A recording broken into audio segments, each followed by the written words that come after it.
Welcome to Not Milk Never Milk. Subscribe if you're lactose intolerant. In this video, I will explain how to change fuel injectors on a Jeep Grand Cherokee. First, gather your tools, including a ratchet, various sockets, and a fuel line disconnect tool. You'll also need new fuel injectors and fresh O-rings. Safety is paramount, so begin by disconnecting the negative terminal of your vehicle's battery. This prevents accidental electrical issues while you work on the fuel system. Let's get started with the preparation steps. Now, let's access those old injectors. Begin by relieving the fuel system pressure. You can usually do this via the Schrader valve on the fuel rail.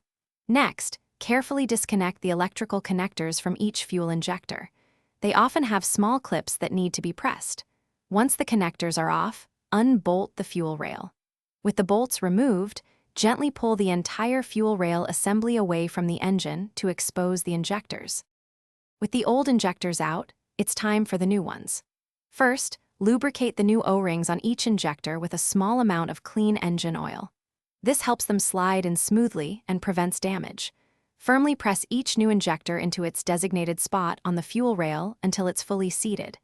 Then, carefully guide the fuel rail back onto the engine, making sure all injectors align correctly with their ports. Take your time here for a good seal.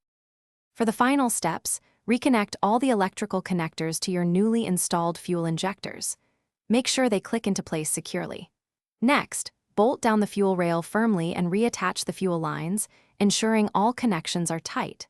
Finally, reconnect the negative battery terminal. Before driving, turn the key to the on position a few times to prime the fuel system, then start the engine and carefully check for any fuel leaks around the injectors. Enjoy your smoother running Jeep. Thanks for watching. If this was helpful, leave a like and consider subscribing. See you next time.